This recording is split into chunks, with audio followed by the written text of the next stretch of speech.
러시아 푸틴 대통령의 한국 발언에 전 세계는 큰 충격에 빠졌습니다.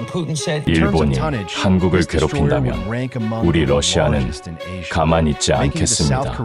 그리고 우리는 대한민국에게 이것을 무제한으로 다 퍼주고 싶습니다. 전 세계 카메라 앞에서 터져나온 푸틴의 한마디. 전 세계는 경악했습니다. CNN, NHK, 유럽 주요 언론은 이례적이라며 연일 긴급 보도를 쏟아내고 있습니다. 그런데 더 충격적인 것은 그가 북한을 향하던 중 이 발언을 해버린 겁니다. 대체 왜 그런 걸까요? 하지만 이건 시작에 불과했습니다. 25년간 아무도 몰랐던 대한민국과 러시아 사이에 숨겨진 충격적인 비밀. 지금 시작합니다. 그 전에 잠깐 1초 만에 누를 수 있는 좋아요 버튼을 꾹 눌러주시면 영상 제작에 아주 큰 힘이 됩니다. 그럼 바로 시작하겠습니다. 저는 알렉세이 로마노프, 러시아 외교부 차관입니다. 25년간 러시아의 모든 외교 결정을 옆에서 지켜봤죠. 그리고 오늘 절대 공개되지 않을 줄 알았던 그 이야기를 여러분께 털어놓으려 합니다. 2024년 6월 18일 밤 11시.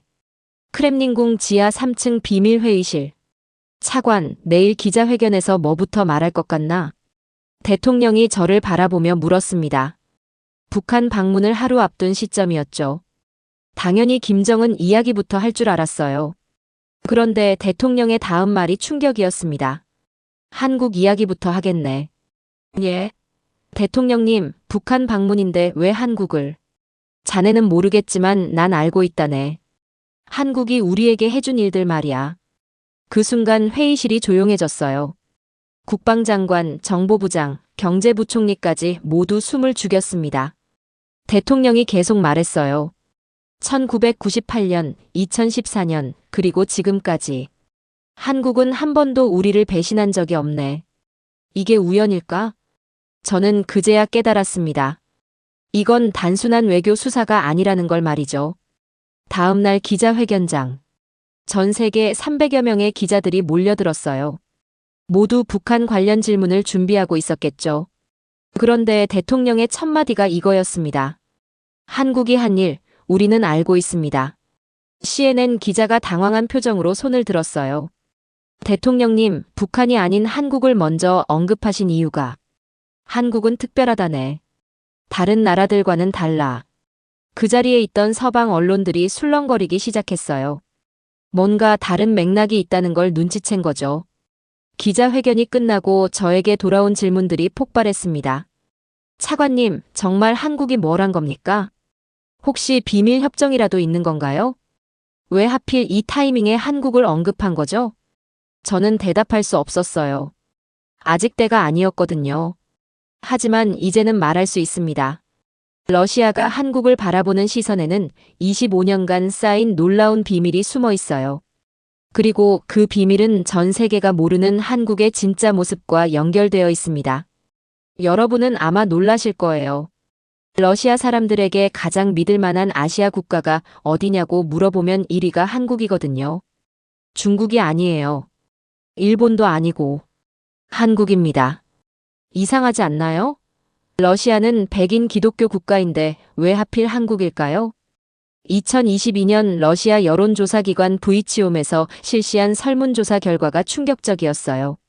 아시아에서 가장 호감이 가는 나라에서 한국이 무려 72%로 1위를 차지했습니다. 더 놀라운 건 지역별 결과였어요. 모스크바나 상트페테르부르크 같은 서부 지역보다 시베리아, 극동 지역에서 한국 호감도가 더 높았거든요. 왜죠? 한국과 직접 교류도 별로 없는데. 제가 극동 담당 외교관들에게 물어봤을 때 돌아온 대답이 이거였어요. 차관님, 한국 사람들은 다릅니다. 약속을 지켜요. 간단한 대답이었지만 그 뒤에 숨은 이야기는 복잡했습니다. 사실 러시아와 한국 사이에는 다른 나라들과 전혀 다른 화학작용이 일어나고 있어요. 서로에게 필요한 것들이 마치 운명처럼 딱 맞아떨어지거든요. 그런데 이런 관계가 하루아침에 만들어진 건 아닙니다. 여기에는 놀라운 역사가 숨어 있어요.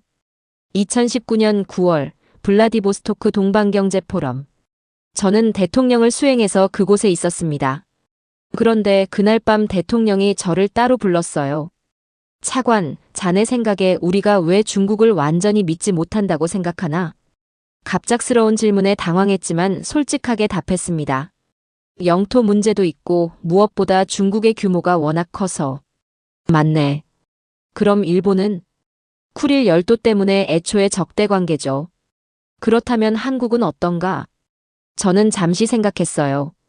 그리고 깨달았습니다. 대통령님, 한국과는 싸운 적이 없네요. 대통령이 미소를 지었어요. 바로 그거네. 150년 러시아 근현대사에서 한국과 직접적인 군사 충돌은 단 한 번도 없었다네. 그 말을 듣는 순간 소름이 돋았습니다. 정말 그랬거든요. 러일 전쟁을 생각해 보세요. 1904년부터 1905년까지 러시아와 일본이 한반도와 만주에서 벌인 전쟁이죠. 그런데 이 전쟁에서 한국은 러시아의 적이 아니었어요. 오히려 일본에 의해 강제로 끌려간 피해자였습니다. 당시 러시아 군인들의 회고록을 보면 흥미로운 기록이 나와요. 조선 사람들은 우리에게 친절했다. 일본군이 오면 숨어 있다가 러시아군에게는 음식을 갖다 주기도 했다. 반대로 일본에 대한 기록은 정반대예요. 일본군은 야만적이었다. 포로를 잔혹하게 다뤘고 민간인도 학살했다. 이때부터 러시아 사람들 마음속에 일본은 적, 조선은 동지라는 인식이 자리 잡기 시작했어요. 더 결정적인 건 영토 문제입니다. 중국을 보세요. 19세기부터 지금까지 러시아와 중국 사이에는 끊임없는 국경 분쟁이 있었어요.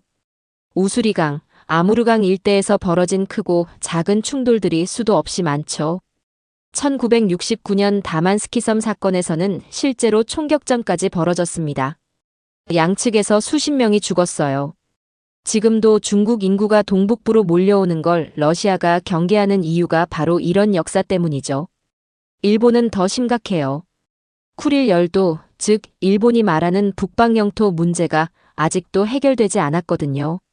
러시아 입장에서는 2차 대전의 정당한 전리품이라고 보지만 일본은 절대 포기하지 않고 있어요.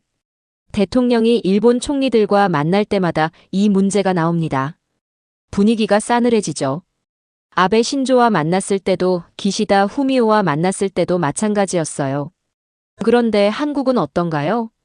한국과 러시아 사이에는 영토 분쟁이 전혀 없어요. 국경도 맞닿아 있지 않고 서로의 영토를 욕심내거나 위협할 이유가 없습니다.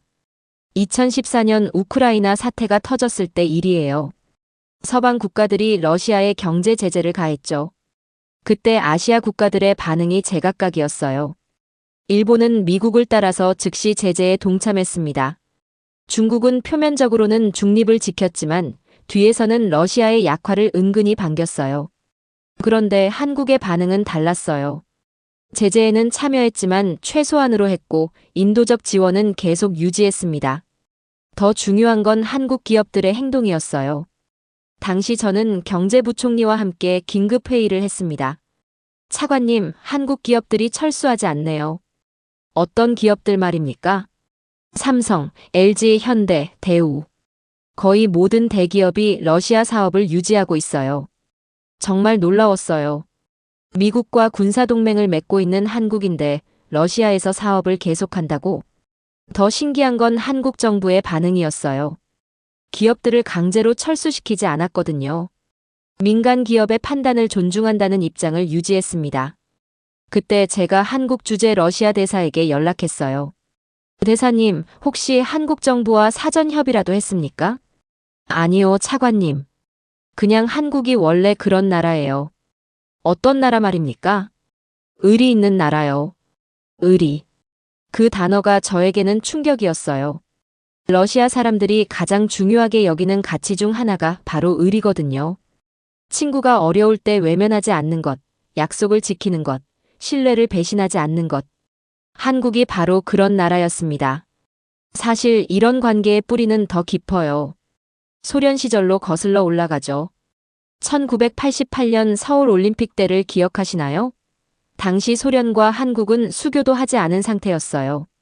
그런데 소련이 올림픽에 참가했습니다.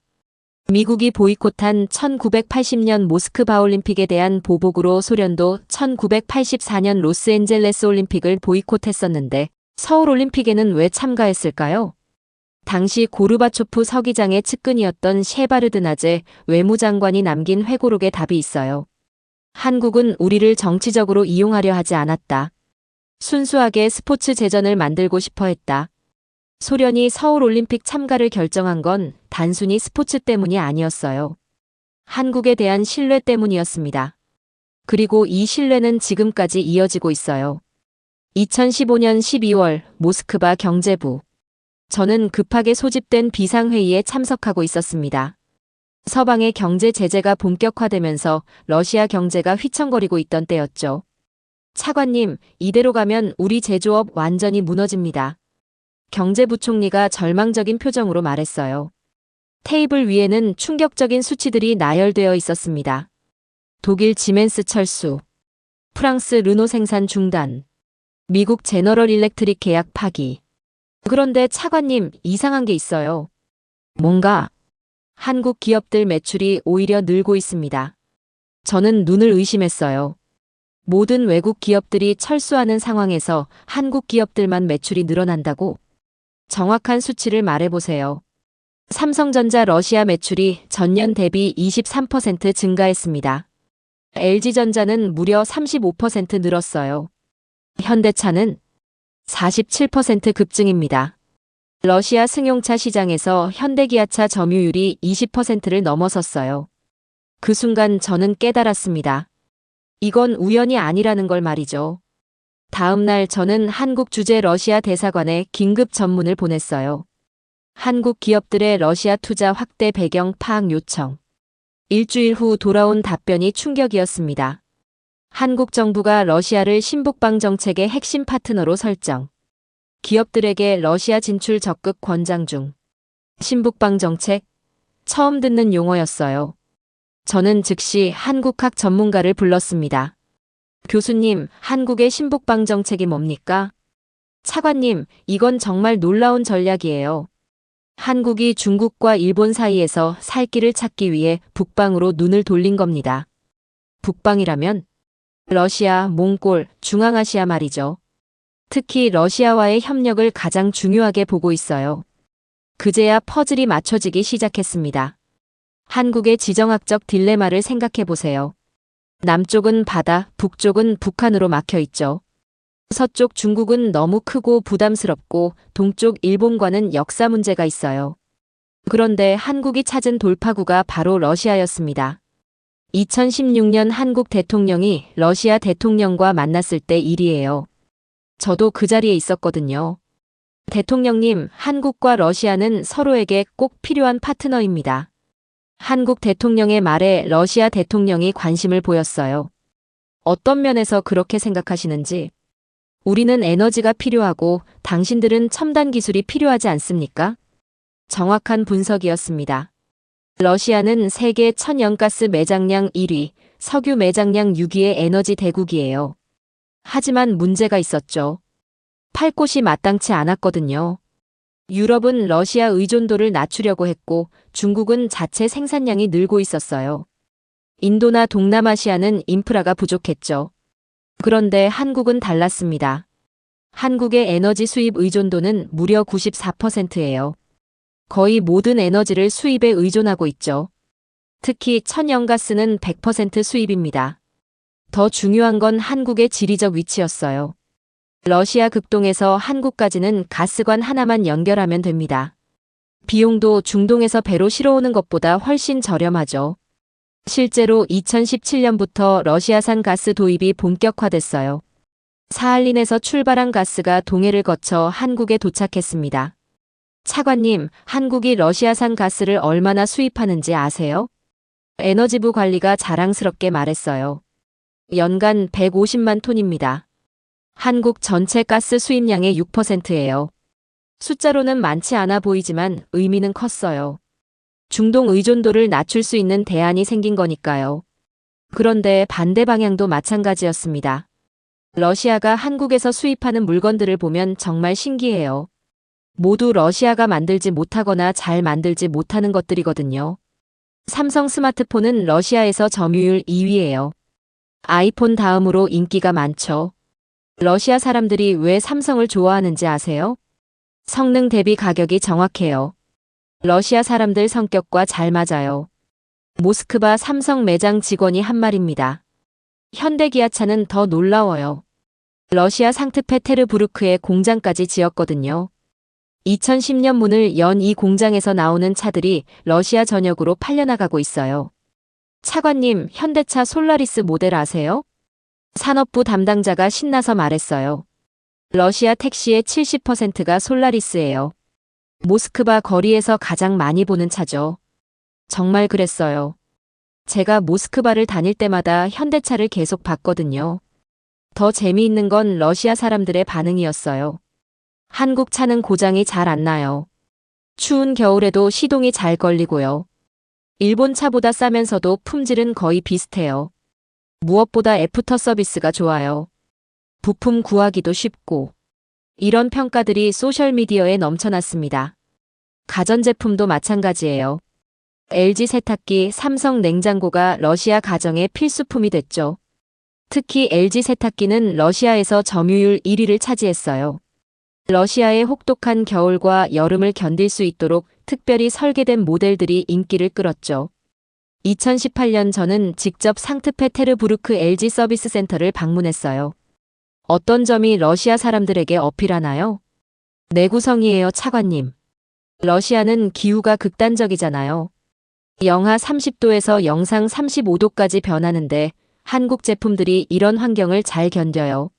한국 기업들이 러시아 시장을 공부한 결과였습니다. 하지만 가장 놀라운 건 조선업이었어요. 러시아는 세계에서 가장 긴 해안선을 가진 나라지만 조선업이 취약했어요. 소련 붕괴 이후 조선소들이 대부분 문을 닫았거든요. 그런데 한국 조선업체들이 러시아에 진출하면서 상황이 바뀌었어요. 2019년 대우조선해양이 러시아 지배지다 조선소와 손잡고 대형 유조선을 건조하기 시작했습니다. 러시아가 북극 항로 개발에 필요한 아이스클래스 선박을 한국 기술로 만든 거예요. 차관님, 이거 정말 대단해요. 조선 담당 관리가 흥분해서 말했어요. 우리가 북극에서 석유를 뽑아서 한국이 만든 배로 실어 나르는 겁니다. 완벽한 분업이죠. 정말 그랬어요. 러시아의 자원과 한국의 기술이 만나니까 1 더하기 1이 3이 되는 효과가 났습니다. 그런데 이런 협력이 단순히 경제적 이익 때문만은 아니었어요. 더 깊은 차원의 전략적 계산이 있었죠. 한국 입장에서는 중국과 일본 사이에서 균형을 잡을 수 있는 카드가 필요했어요. 러시아가 바로 그 카드였습니다. 러시아 입장에서는 서방의 견제를 뚫고 아시아로 진출할 수 있는 교두보가 필요했어요. 한국이 바로 그 교두보였죠. 2020년 코로나가 터졌을 때 이런 관계의 진가가 드러났습니다. 1998년 8월 17일. 러시아 역사상 최악의 날 중 하나였습니다. 저는 그때 외교부 막내 사무관이었어요. 그날 아침 출근하자마자 난리가 났습니다. 로마노프, 당장 경제부로 가라. 과장이 다급하게 소리쳤어요. 뭔 일인지도 모르고 뛰어갔죠. 경제부 건물 앞에는 기자들이 우글거렸어요. 카메라 플래시가 터지고 리포터들이 흥분해서 떠들어댔습니다. 루블화 가치 75% 폭락. 러시아 정부 디폴트 선언. 외국 투자자들 대규모 철수 시작. 그제야 상황을 파악했어요. 러시아가 망했구나. 경제부 회의실에 들어가니 장관들이 좌절한 표정으로 앉아 있었어요. 얼마나 많은 외국 기업들이 철수한다고? 거의 다요, 장관님. 독일, 프랑스, 미국, 영국. 주요 투자국들이 모두 발을 빼고 있습니다. 일본은 이미 어제부터 철수 시작했어요. 그때 한 관리가 조심스럽게 말했어요. 장관님, 그런데 한국은 좀 다른 것 같습니다. 어떻게 다르다는 거야? 철수한다는 발표가 없어요. 오히려 현지 법인들이 평상시처럼 운영되고 있습니다. 모두가 고개를 갸웃했어요. 다른 나라들은 앞다퉈 도망가는데 한국만 남는다고? 저는 그날 저녁 직접 모스크바 시내를 돌아다녔습니다. 정말 궁금했거든요. 외국 기업들이 몰려있던 트베르스카야 거리는 텅 비어 있었어요. 간판들이 하나둘 내려지고 있었죠. 그런데 놀라운 광경을 봤습니다. 삼성 매장에 불이 켜져 있었어요. 직원들이 평상시처럼 손님을 받고 있었습니다. 여기 아직도 장사해요? 제가 물어보니까 매장 직원이 웃으면서 답했어요. 네, 당연하죠. 왜 문을 닫아요? 다른 나라 기업들은 다 철수하던데요. 저희는 다릅니다. 본사에서 계속하라고 했어요. 정말 신기했어요. 루블화가 휴지 조각이 되고 경제가 완전히 무너졌는데도 한국 기업들이 버티고 있다니. 현대차 전 시장도 마찬가지였어요. 오히려 사람들이 더 많이 몰려 있었죠. 차값이 싸졌나요? 아니에요. 루블화가 떨어져서 달러로는 더 비싸졌어요. 그런데도 사람들이 와요. 왜죠? 한국 차는 안 떠날 거라고 믿으니까요. 나중에 애프터 서비스 받을 수 있다고 생각하는 거죠. 그 말을 듣는 순간 소름이 돋았어요. 신뢰. 바로 그거였습니다. 다음 날 출근해서 보고했죠. 과장님, 한국 기업들 정말 안 떠나요. 확실해? 직접 봤습니다. 오히려 장사를 더 열심히 해요. 과장도 놀란 표정이었어요. 저 일본 기업들 상황도 알아봤는데요. 어떻더냐? 도요타, 혼다, 소니 모두 철수 준비 중입니다. 직원들 다 해고하고 자산 정리하고 있어요. 그럼 미국은? 맥도날드, 코카콜라는 이미 문 닫았어요. 제너럴 모터스도 생산 중단했고요. 독일은? 폴크스바겐, 지멘스 모두 철수 발표했습니다. 그런데 한국만 달랐어요. 아니, 정확히는 한국만 반대로 움직였습니다. 2주 후 더 놀라운 소식이 들어왔어요. 과장님, LG전자가 러시아에 공장 짓는다고 합니다. 뭐라고? 지금 이 상황에? 네, 모스크바 근교에 세탁기 공장을 건설한다고 해요. 정말 미친 짓이라고 생각했어요. 나라가 망해가는데 공장을 짓는다고? 하지만 6개월 후 깨달았습니다. 그들이 천재였다는 걸 말이죠. 1999년 러시아 경제가 서서히 회복되기 시작했어요. 유가가 오르면서 상황이 좋아진 거죠. 그런데 시장을 장악한 건 누구였을까요? 바로 한국 기업들이었습니다. 경쟁자들이 모두 도망간 사이에 한국 기업들이 시장을 독식한 거예요. 삼성전자 러시아 시장 점유율이 무려 35%까지 올라갔습니다. 위기 이전에는 15%였는데 말이죠. 현대차는 더 대단했어요. 러시아 승용차 시장에서 3위까지 올라섰습니다. LG는 어떨까요? 세탁기 시장 점유율 1위를 차지했어요. 그때 저는 깨달았습니다. 이건 단순한 사업 판단이 아니었구나. 2000년 푸틴이 대통령에 취임했을 때 일이에요. 제가 수행원으로 따라갔는데 대통령이 저에게 말했습니다. 로마노프, 한국 기업들 기억하나? 예, 대통령님. 1998년에 남아있던 그 회사들 말이야. 네. 진짜 친구는 어려울 때 알 수 있다고 하지 않나. 한국이 바로 그런 친구였어. 그 말씀이 지금도 생생해요. 2014년에 비슷한 일이 또 일어났습니다. 우크라이나 사태로 서방의 경제 제재가 시작됐을 때 말이죠. 저는 그때 이미 차관이 되어 있었어요. 위기관리 회의에 참석했죠. 차관님, 외국 기업들 철수 현황입니다. 경제부 관리가 보고서를 내밀었어요. 독일 지멘스, 프랑스 르노, 미국 제너럴 일렉트릭. 주요 기업들이 줄줄이 철수하고 있습니다. 또 그 상황이 벌어진 거예요. 1998년의 재현이었습니다. 그럼 한국은? 제가 물어봤죠. 뻔한 질문이었지만 확인하고 싶었거든요. 한국은 오히려 투자를 늘리고 있습니다. 뭐라고? 삼성이 러시아 법인 증자를 결정했어요. 현대차는 상트페테르부르크 공장 증설을 발표했고요. 16년 전과 똑같은 패턴이었습니다. 저는 그날 밤 한국 대사를 불렀어요.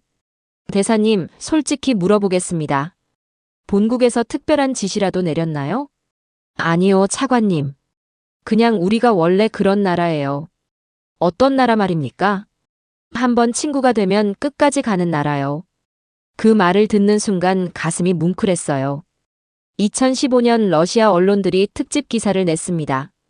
위기의 친구, 한국이라는 제목으로 말이죠. 이즈베스차 신문에 실린 기사 내용이 인상적이었어요. 1998년과 2014년 두 번의 경제 위기를 겪으면서 러시아는 진짜 친구가 누구인지 알게 됐다. 미국도 독일도 일본도 모두 등을 돌렸을 때 한국만은 우리 곁에 남아 있었다. 코메르산트 신문은 더 직설적이었어요. 한국은 러시아의 유일한 진정한 파트너다. 이익이 있을 때만 가까이 오는 나라들과는 차원이 다르다. 러시아 사람들의 댓글도 뜨거웠습니다. 한국 제품만 사야겠다. 위기 때 남아준 친구를 잊으면 안 된다. 한국은 정말 의리 있는 나라다. 하지만 가장 감동적이었던 건 따로 있었어요. 2016년 어느 날 대통령이 저를 개별적으로 불렀습니다. 차관, 한국 사람들이 왜 그렇게 하는지 아나? 어떤 걸 말씀하시는 건지요? 위기 때 떠나지 않는 것 말이야. 저는 잠시 생각했어요. 그리고 답했습니다. 대통령님, 아마 한국 사람들에게는 의리가 돈보다 중요한 것 같습니다. 대통령이 고개를 끄덕였어요. 맞는 것 같네. 러시아 사람들과 비슷해. 그래서 마음이 통하는 건가? 그 순간 저는 확신했습니다. 러시아와 한국 사이의 특별한 관계는 단순한 경제적 이익을 넘어선 것이라고 말이죠. 하지만 이런 의리만으로는 설명되지 않는 부분들이 있었어요. 한국이 러시아에서 얻은 건 단순한 시장 점유율 이상이었거든요. 2017년 가을 모스크바 크렘린궁에서 있었던 일입니다. 러시아 대통령과 한국 대통령의 정상회담을 준비하고 있었어요. 그런데 예상치 못한 에피소드가 벌어졌습니다. 차관님, 대통령님이 한국 과자를 드시고 싶다고 하시네요. 비서실장이 당황한 표정으로 말했어요. 한국 과자요? 무슨 과자 말입니까? 초코파이요. 러시아에서 파는 그 초코파이 말입니다. 저는 웃음이 터졌어요. 국가 간 정상회담을 앞두고 초코파이 얘기라니. 비서실장님, 혹시 농담이신가요? 아니에요. 진짜로 드시고 싶다고 하셨어요. 러시아 사람들이 그렇게 좋아한다면서요. 정말 놀라웠어요. 푸틴 대통령이 초코파이를 알고 계신다니.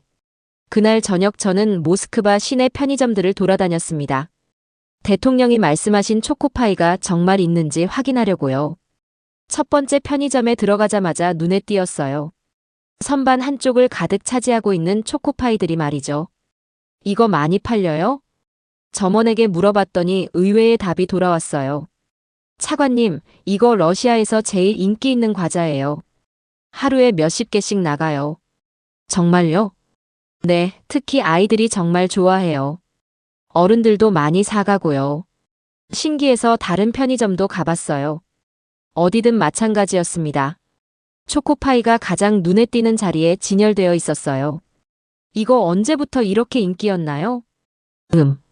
한 10년 전부터요? 처음엔 사람들이 뭔지 몰랐는데 한번 먹어본 사람들이 계속 찾더라고요. 집에 와서 인터넷을 검색해봤어요. 정말 놀라운 사실들이 나왔습니다. 오리온 초코파이가 러시아에서 2007년부터 판매되기 시작했는데 2017년 기준으로 러시아 초콜릿 과자 시장 점유율 3위를 차지했더라고요. 더 놀라운 건 러시아 소셜미디어였어요. VK에서 초코파이를 검색하니까 게시물이 수만 개나 나왔습니다. 초코파이 없으면 못 살겠어요. 한국 과자가 이렇게 맛있을 줄 몰랐어요. 초코파이 먹으면서 한국 드라마 보는 게 요즘 취미예요. 댓글들을 보니까 정말 신기했어요.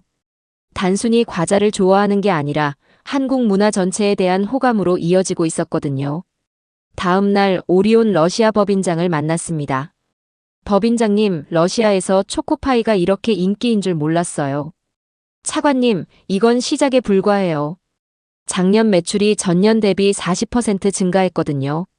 40%요? 네, 그것도 별다른 마케팅 없이요. 입소문만으로 이렇게 늘어난 거예요. 러시아 사람들이 왜 이렇게 좋아하는 것 같아요? 한국적인 맛이라고 해야 할까요? 너무 달지도 않고 너무 진하지도 않고. 러시아 사람들 입맛에 딱 맞는 것 같아요. 흥미로워서 더 파봤어요. 초코파이만이 아니었거든요. 팔도 도시락면도 러시아에서 대박이었어요. 2015년부터 수출이 시작됐는데 러시아 컵라면 시장에서 빠르게 점유율을 늘려가고 있었습니다. 러시아 사람들이 왜 한국 라면을 좋아하는지 아세요? 팔도 러시아 수출 담당자가 설명해줬어요. 맛이 복합적이에요. 기존 러시아 라면들은 단순하거든요. 그런데 한국 라면은 매콤하면서도 깊은 맛이 나요. 구체적으로 어떤 제품이 인기인가요? 비빔면이 1위고 불닭볶음면이 2위예요. 불닭볶음면이요? 러시아 사람들이 매운 걸 좋아한다고? 러시아 사람들이 매운 음식을 잘 먹나요? 원래는 안 먹었어요. 그런데 한류 붐이 일면서 한국 음식에 관심이 생긴 거죠. 처음엔 매워서 못 먹다가도 계속 도전해요. 정말 신기한 현상이었어요. 그해 겨울, 저는 상트페테르부르크 출장을 갔습니다. 현지 대학생들과 만날 기회가 있었어요. 여러분, 한국에 대해 어떻게 생각해요? 좋아요. 한 여학생이 밝게 답했어요. 왜 좋아해요? K-팝도 좋고 드라마도 재밌고 그리고 한국 음식도 맛있어요. 어떤 음식 말이에요? 초코파이, 불닭볶음면, 바나나킥. 편의점에서 한국 과자만 골라서 사요. 다른 학생들도 고개를 끄덕였어요. 저는 치킨라면 팬이에요. 저는 오징어 땅콩이요. 허니버터칩도 맛있어요. 놀라웠어요. 이 젊은이들이 한국 과자 이름을 줄줄 외우고 있다니. 언제부터 한국 과자를 먹기 시작했어요? 중학교 때부터요. 처음엔 호기심에 사 먹었는데 중독됐어요. 중독이요? 네, 한번 먹으면 계속 생각나요. 러시아 과자랑은 완전히 달라요. 집에 돌아와서 관련 자료를 더 찾아봤어요. 정말 놀라운 통계가 나왔습니다. 2018년 유고부에서 실시한 러시아 소비자 조사에서 한국 브랜드들이 상위권을 휩쓸었어요. 삼성은 러시아인이 가장 좋아하는 전자제품 브랜드 1위였습니다. 애플을 제치고 말이죠. LG는 가전제품 부문 2위, 현대기아차는 자동차 부문 3위를 차지했어요. 하지만 가장 놀라운 건 식품 부문이었습니다. 오리온이 과자 브랜드 선호도 2위에 올랐거든요. 네슬레, 마스 같은 글로벌 브랜드들을 제치고요. 이게 가능한 일인가? 저는 믿을 수 없었어요. 한국 과자가 러시아에서 이렇게 인기라니. 2019년 여름 모스크바 롯데리아 1호점이 문을 열었어요. 저도 개장식에 참석했습니다. 개점 첫날부터 줄이 끝도 없이 이어졌어요. 러시아 사람들이 한국식 햄버거를 먹어보려고 몇 시간씩 기다리고 있었습니다. 왜 이렇게 기다려서 먹으려고 해요? 줄 서 있던 러시아 청년에게 물어봤어요. 한국 음식이잖아요. 꼭 먹어보고 싶었어요. 맥도날드나 버거킹도 있는데요. 그건 미국 거고 이건 한국 거잖아요. 완전히 다르죠. 정말 신기했어요. 브랜드 국적이 이렇게 중요할 줄 몰랐거든요. 롯데리아 사장과도 이야기를 나눴어요. 사장님, 러시아 진출 어떻게 결정하셨어요? 한류 열풍을 보고 가능성을 봤어요. 러시아 젊은이들이 한국 문화를 정말 좋아하더라고요. 실제로 와보니까 어때요? 예상보다 훨씬 좋아요. 특히 떡갈비버거, 새우버거 같은 한국적인 메뉴들을 정말 좋아해요. 그해 말 통계를 보니까 더욱 놀라웠어요. 한국 식품의 러시아 수출이 전년 대비 60% 증가했습니다. 특히 과자, 라면, 음료 부문이 급성장했어요. 더 중요한 건 이런 현상이 단순한 유행이 아니라는 점이었어요. 2020년 코로나로 국경이 막혔는데도 한국 식품 수입은 계속 늘었거든요. 러시아 사람들이 온라인으로 한국 과자를 주문해서 먹었어요. 차관님, 이거 보세요. 담당 관리가 신기한 자료를 가져왔어요. 인스타그램에서 러시아 사람들이 한국 과자 인증샷을 올리는 게 트렌드래요. 정말 그랬어요. 한국 과자, 초코파이, 불닭볶음면 같은 해시태그가 수만 개씩 달려 있었어요. 러시아 젊은이들이 한국 과자를 먹는 모습을 자랑스럽게 올리고 있었습니다. 이때 저는 깨달았어요. 이건 단순한 소비 현상이 아니라 문화적 동질감의 표현이라는 걸 말이죠. 러시아 사람들이 한국 제품을 좋아하는 건 맛 때문만이 아니었어요. 한국이라는 나라 자체에 대한 호감과 신뢰가 있었기 때문이었습니다. 2018년 9월 블라디보스토크에서 열린 동방경제 포럼에서 벌어진 일입니다. 저는 대통령의 수행원으로 참석하고 있었어요. 그런데 그날 아베 신조 일본 총리와의 양자회담에서 충격적인 장면을 목격했습니다. 대통령님, 북방 영토 문제를 이번에 꼭 해결했으면 좋겠습니다. 아베 총리가 간절한 표정으로 말했어요. 이미 수십 번째 요청이었죠. 대통령의 표정이 차갑게 굳었습니다. 총리님, 그 문제는 이미 2차 대전으로 끝났다고 말씀드렸죠. 하지만 더 이상 할 말 없습니다. 회담이 15분 만에 끝났어요. 예정된 1시간보다 훨씬 짧았죠. 회담장을 나오면서 대통령이 저에게 말했습니다. 차관, 일본 사람들은 왜 이해를 못할까? 무엇을 말씀하시는 건지요? 우리가 일본을 절대 믿을 수 없다는 걸 말이야. 그 말씀을 듣는 순간 저는 깨달았어요. 이건 단순한 영토 분쟁이 아니라는 걸 말이죠. 사실 러시아와 일본의 관계는 뿌리 깊은 불신으로 얽혀 있어요. 1904년 러일 전쟁부터 시작된 적대감이 120년째 이어지고 있거든요. 차관님, 일본 관련 파일 좀 보시겠어요? 다음 날 극동 담당 과장이 두꺼운 파일을 가져왔어요. 이게 뭡니까? 일본의 대러시아 정책 분석 자료인데 보시면 깜짝 놀라실 거예요. 파일을 열어보니 정말 놀라웠습니다. 일본이 2차 대전 이후 러시아에 대해 취한 모든 정책들이 적대적이었거든요. 미국과 함께 대소련 봉쇄 정책에 적극 참여했고 냉전 시대 내내 반러시아 전선의 최전방 역할을 했어요. 더 놀라운 건 요즘이에요. 과장이 최근 자료를 보여줬어요. 일본이 쿠릴 열도에 대한 국제적 압박을 계속 강화하고 있어요. G7, G20 같은 국제회의 때마다 이 문제를 제기하죠. 구체적으로 어떻게? 미국과 함께 러시아를 압박하는 거예요. 경제 제재에도 가장 적극적으로 참여하고요. 정말 그랬어요. 2014년 우크라이나 사태 때도 일본이 대러시아 제재에 가장 먼저 동참했거든요. 더 심각한 건 일본의 군사적 움직임이었어요. 차관님, 일본이 쿠릴 열도 근처에서 군사훈련을 계속하고 있어요. 국방부 브리핑에서 나온 내용이었습니다. 어떤 훈련 말입니까? 섬 탈환 훈련이요. 이름도 대놓고 북방영토 탈환 작전이라고 해요. 러시아 입장에서는 이게 얼마나 도발적인지 모르겠어요. 자기 땅을 탈환한다고 군사훈련을 하는 거니까요. 그해 말, 저는 일본 담당 외교관들과 회의를 했어요. 여러분, 솔직히 말해보세요. 일본과 정상적인 관계가 가능하다고 생각하나요? 차관님, 현실적으로 어려워 보입니다. 왜 그렇게 생각해요? 일본이 양보할 생각이 전혀 없어요. 무조건 4개 섬 다 돌려달라는 입장이거든요. 협상 여지는 제로예요.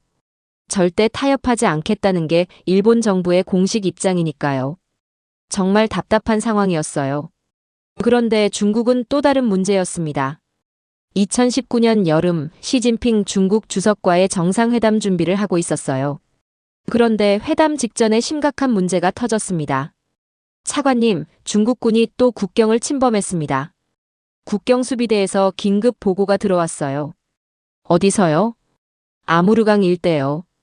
중국 어선들이 러시아 영해로 넘어와서 불법 조업을 했어요. 처음 있는 일인가요? 아니요. 이번 달에만 벌써 3번째예요.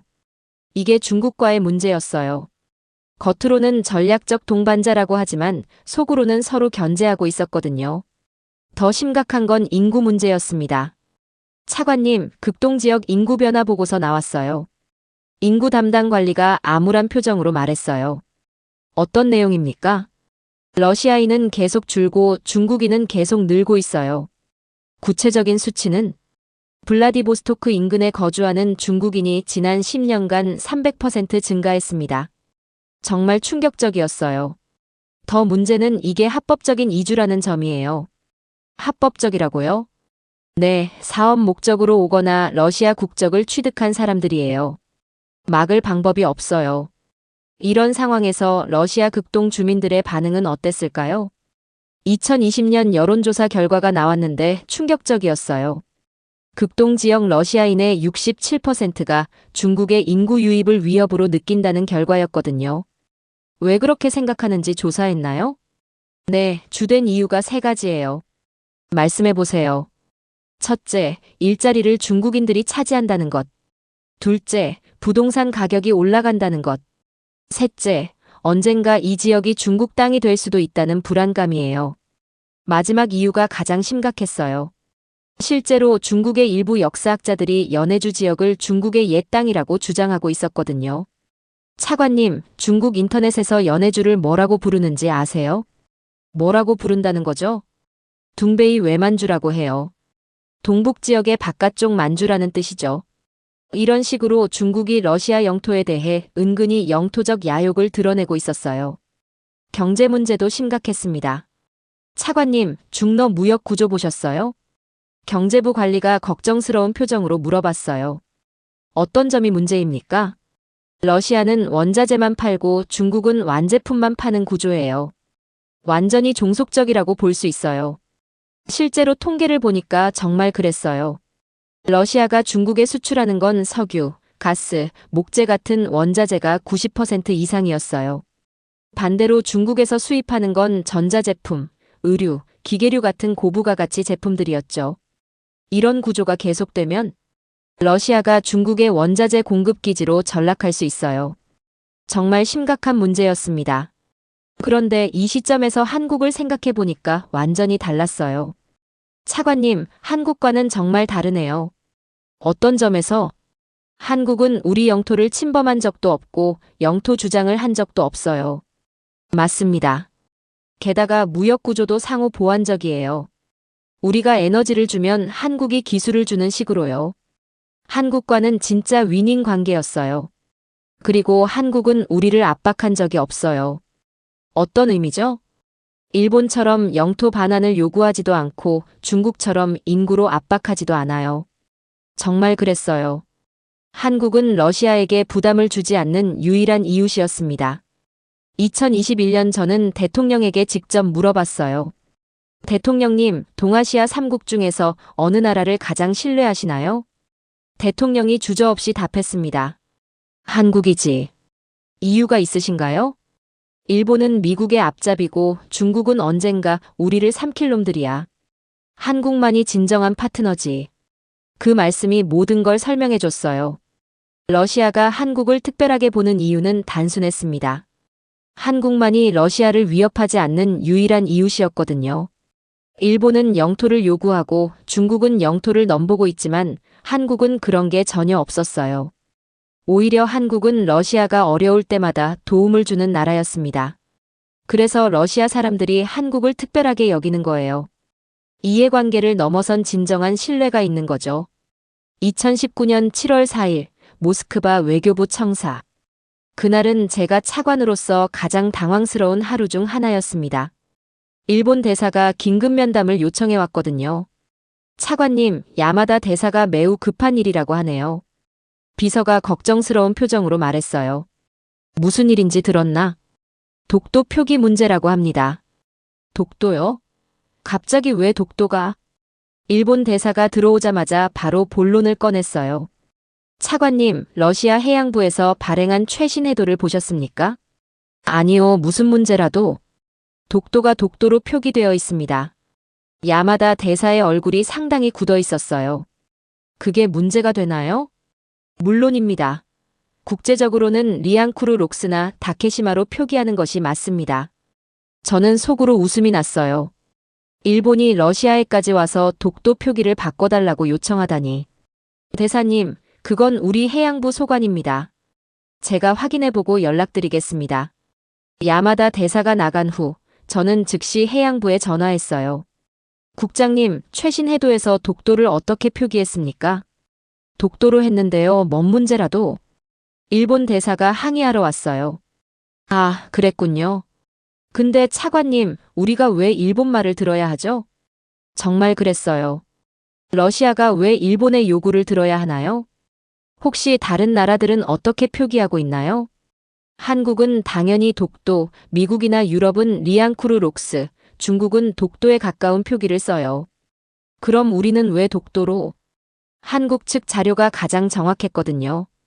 그리고 솔직히 말하면 일본 편을 들 이유가 없잖아요. 그 말을 듣는 순간 저는 깨달았어요. 이건 단순한 표기 문제가 아니라는 걸 말이죠. 다음 날 관련 부서 회의를 소집했습니다. 여러분, 독도 표기 문제에 대한 우리 입장을 정리해 봅시다. 차관님, 사실 이게 처음이 아니에요. 극동 담당 국장이 말했어요. 무슨 뜻입니까? 2015년에도 일본이 같은 요청을 해왔어요. 그때도 거절했고요. 이유가 있었나요? 한국과의 관계를 고려한 거죠. 굳이 한국을 자극할 필요가 없었거든요. 정말 흥미로웠어요. 러시아가 한국을 배려한 거였죠. 그리고 차관님, 더 중요한 건 이거예요. 해양부 담당자가 자료를 내밀었어요. 독도 주변 해역에서 러시아와 한국이 공동 해양 조사를 하고 있거든요. 언제부터요? 2017년부터요. 매년 여름에 합동조사팀이 나가서 해양 생태계 연구를 해요. 일본은 참여 안 하나요? 초청했는데 거부했어요. 독도를 한국 영토로 인정하는 것 같아서 안 된다면서요. 이런 상황에서 러시아가 일본 편을 들 이유가 없었죠. 그런데 더 결정적인 사건이 벌어졌습니다. 2019년 7월 말, 일본이 한국에 대한 반도체 소재 수출 규제를 발표했어요. 불화수소, 포토레지스트, 플루오린 폴리이미드 3개 핵심 소재의 수출을 막은 거죠. 그날 밤 저는 긴급 보고를 받았습니다. 차관님, 일본이 한국의 경제 보복을 시작했습니다. 어떤 내용인가요? 반도체 핵심 소재 수출을 중단한다고 해요. 한국이 타격이 클까요? 엄청나죠. 삼성, SK하이닉스 같은 회사들이 생산을 못할 수도 있어요. 그 순간 저는 직감했어요. 기회가 왔구나. 다음 날 아침, 저는 화학공업부 장관에게 전화했어요. 장관님, 불화수소 생산 현황이 어떻습니까? 충분해요, 차관님. 우리가 세계 2위 생산국이거든요. 한국에 수출할 수 있나요? 물론이죠. 언제든지 가능해요. 품질은 일본 제품보다 좋을 수도 있어요. 순도가 더 높거든요. 바로 그거였어요. 점심시간에 저는 한국 대사를 불렀습니다. 대사님, 일본의 수출 규제 때문에 고생이 많으시죠? 네, 차관님. 정말 어려운 상황이에요. 우리가 도울 수 있을 것 같은데요. 어떻게요? 불화수소 공급 말입니다. 한국 대사의 눈이 번쩍 뜨였어요. 정말요? 가능한가요? 물론입니다. 수량 제한도 없고 가격도 일본보다 저렴하게 해드릴 수 있어요. 언제부터 가능하죠? 내일부터도 가능해요. 정말 그랬어요. 러시아는 하루 만에 불화수소 공급 체계를 구축할 수 있었거든요. 그날 저녁 대통령에게 보고했습니다. 대통령님, 한국에 불화수소 공급하기로 했습니다. 좋은 판단이네. 일본이 뭐라고 하던가? 아직 공식 반응은 없지만 아마 불편해할 거예요. 그런 게 우리가 신경 쓸 일인가? 대통령이 비웃듯 말했어요. 일본이 한국을 괴롭히는데 우리가 왜 가만히 있어야 하나? 정말 명쾌한 논리였어요. 일주일 후 첫 번째 불화수소 선적이 한국으로 출발했습니다. 그리고 그 소식이 일본에 전해지자 난리가 났어요. 차관님, 일본 외무성에서 항해 전화가 왔어요. 뭐라고 하던가? 한국에 대한 수출 규제에 협조해달라고 하네요. 뭔 소리야? 우리가 왜 일본의 경제 보복에 협조해야 해? 정말 말도 안 되는 요구였어요. 더 재미있는 건 중국의 반응이었습니다.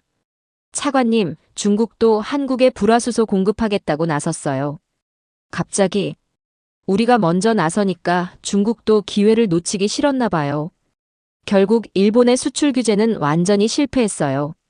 러시아와 중국이 대안을 제공했거든요. 하지만 가장 빨랐던 건 러시아였습니다. 중국이 몇 달 걸린 일을 러시아는 하루 만에 해결해 준 거예요. 2019년 12월 한국산업통상자원부 장관이 모스크바를 방문했습니다. 저도 면담에 참석했어요. 차관님, 정말 감사합니다. 러시아 덕분에 위기를 넘겼어요. 당연한 일을 한 것뿐입니다. 앞으로도 지속적인 공급이 가능할까요? 물론이죠. 일본이 다시 수출을 재개해도 우리는 계속 공급할 겁니다. 왜 그렇게 해주시는 거죠? 저는 잠시 생각했어요. 그리고 솔직하게 답했습니다. 친구니까요. 한국 장관이 감동한 표정을 지었어요. 친구요? 네, 러시아와 한국은 친구입니다. 친구가 어려울 때 도와주는 건 당연하죠. 그 자리에서 장관이 말했어요.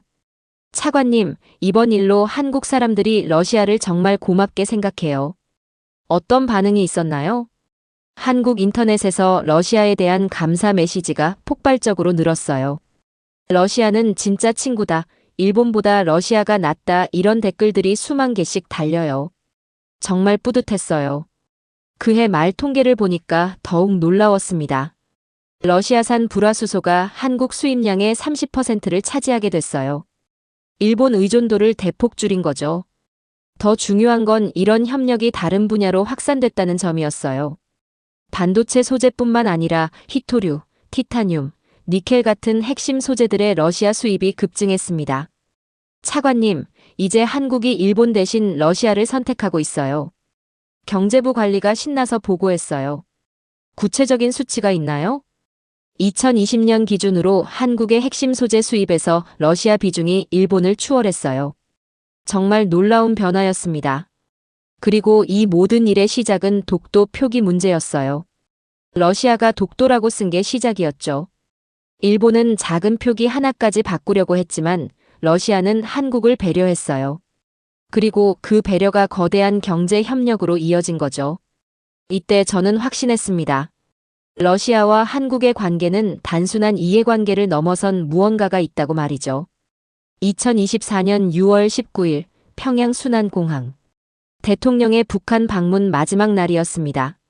저는 수행단의 한 명으로 그 역사적인 순간을 지켜보고 있었어요. 김정은과의 마지막 회담을 마친 대통령이 전용기에 오르기 전 저를 따로 불렀습니다. 차관, 내일 서울 가는 길에 한국 기자들 만날 예정이지? 네, 대통령님. 인천공항 경유시 간단한 기자회견이 예정되어 있습니다. 무엇부터 말할까? 순간 저는 깨달았어요. 대통령이 진짜 하고 싶은 말이 따로 있다는 걸 말이죠. 한국 이야기부터 하시는 게 어떨까요? 대통령이 미소를 지었어요. 역시 자네가 나를 가장 잘 아는군. 다음 날 인천공항. 전 세계 언론이 몰려들었습니다. 북한과의 정상회담 결과를 듣기 위해서였죠. 그런데 대통령의 첫마디가 모든 사람을 놀라게 했어요. 한국이 한 일, 우리는 알고 있습니다. CNN 기자가 당황한 표정으로 손을 들었어요. 대통령님, 북한이 아닌 한국을 먼저 언급하신 이유가 무엇입니까? 한국은 러시아에게 특별한 나라입니다. 어떤 면에서 특별한가요? 대통령이 잠시 멈췄어요. 그리고 깊은 눈으로 말했습니다. 25년 전부터 지금까지 한국은 우리를 한 번도 배신한 적이 없습니다. 그 순간 기자회견장이 조용해졌어요. 1998년 경제위기 때 모든 나라가 러시아를 떠났습니다. 하지만 한국만은 남았죠. 2014년 제재 때도 마찬가지였습니다. 한국 기업들은 끝까지 우리와 함께했어요. 2019년 일본이 한국을 괴롭혔을 때 우리는 하루 만에 도움을 줬습니다. 대통령의 목소리에 감정이 섞여 있었어요. 이것이 진짜 우정입니다. 계산이 아닌 진심말이죠. 로이터 기자가 질문했어요. 대통령님, 그럼 러시아는 한국을 동맹국으로 보시는 건가요? 아닙니다. 대통령이 단호하게 답했어요. 동맹은 이해관계로 맺어집니다. 하지만 우리와 한국은 그것보다 깊어요. 어떤 관계인가요? 진짜 친구입니다.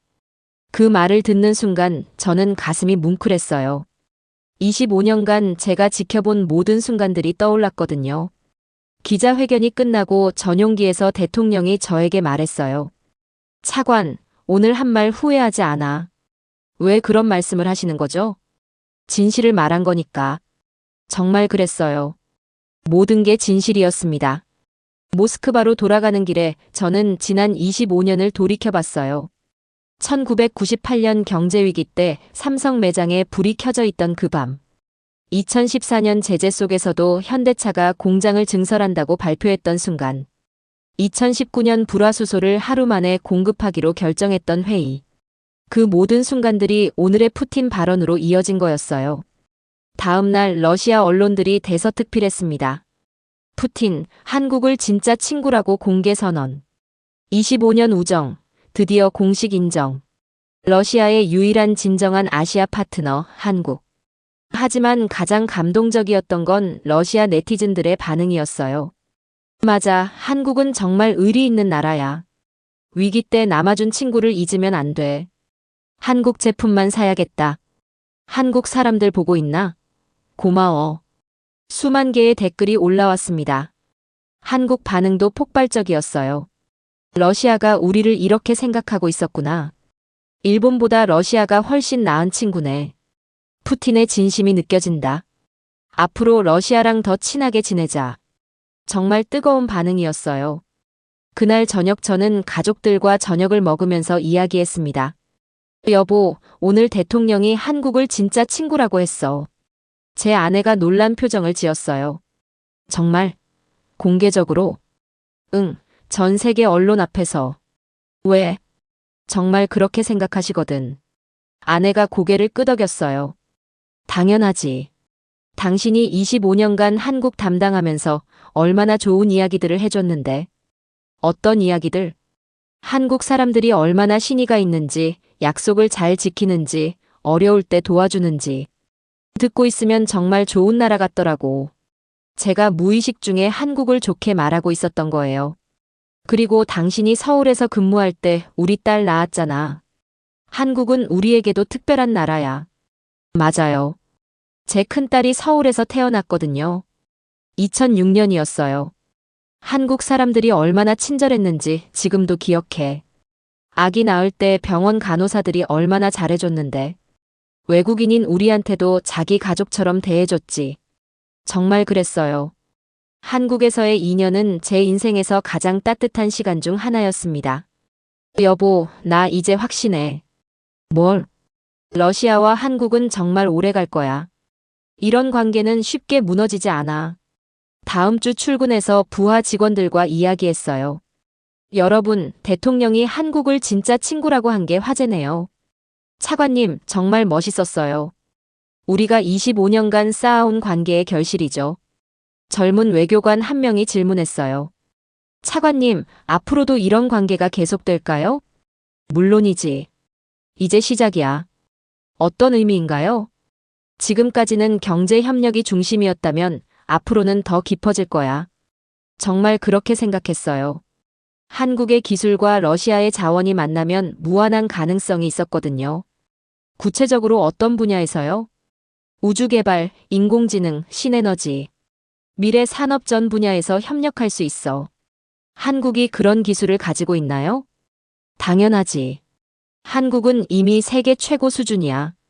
정말 그랬어요. 한국의 기술력은 세계적이었습니다. 그해 말 연말 회고를 하면서 저는 깨달았어요. 2024년은 러시아와 한국 관계사에서 터닝포인트가 되는 해라는 걸 말이죠. 대통령의 진짜 친구 발언은 25년간 쌓인 신뢰의 공식 선언이었어요. 이제 두 나라는 숨길 이유가 없어졌습니다. 서로를 소중한 파트너로 여긴다는 걸 전 세계에 알린 거니까요. 2025년 새해가 되면서 저는 새로운 다짐을 했어요. 앞으로 10년, 20년 후에도 러시아와 한국이 지금처럼 좋은 관계를 유지할 수 있도록 최선을 다하겠다고 말이죠. 왜냐하면 저는 알고 있거든요. 진정한 우정이 얼마나 소중한지를 말이에요. 국가 간의 관계에서도 마찬가지예요. 이해관계로만 맺어진 관계는 언제든 깨질 수 있어요. 하지만 진심과 신뢰로 쌓인 관계는 어떤 시련이 와도 견딜 수 있습니다. 러시아와 한국이 바로 그런 관계예요. 25년 전 어려웠던 러시아에게 한국이 보여준 의리. 지난 수십 년간 서로에게 보여준 일관된 신뢰.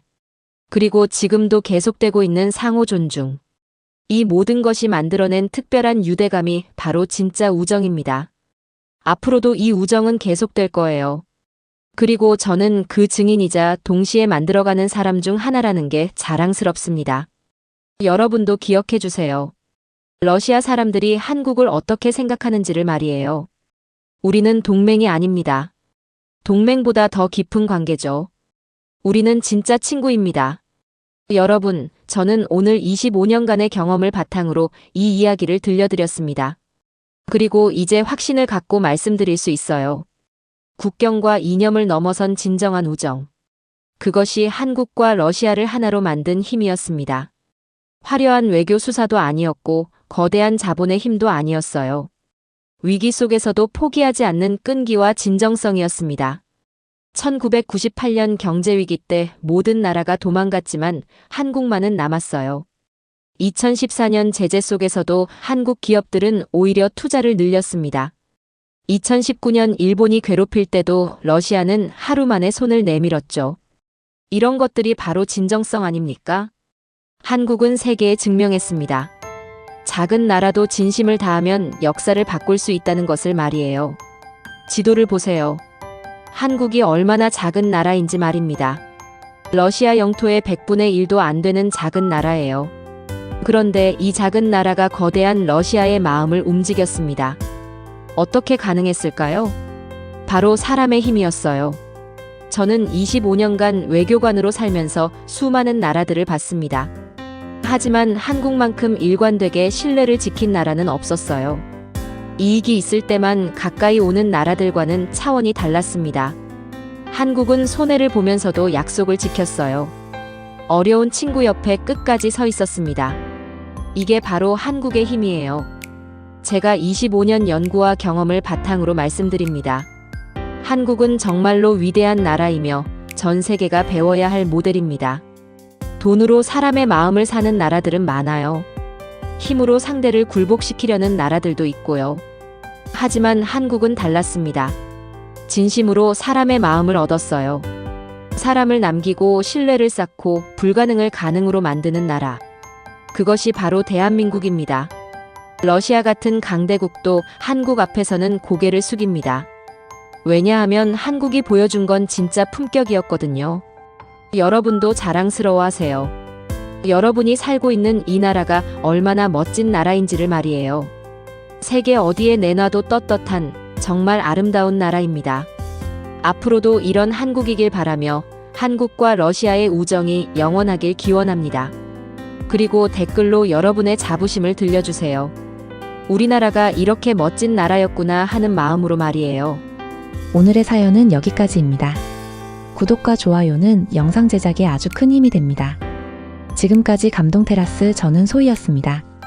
오늘도 우리 구독자님들의 가정에 따뜻한 행복이 가득하시길 진심으로 바라겠습니다. 긴 영상 끝까지 시청해주셔서 정말 감사합니다. 내일 더 좋은 이야기로 찾아뵙겠습니다. 감사합니다.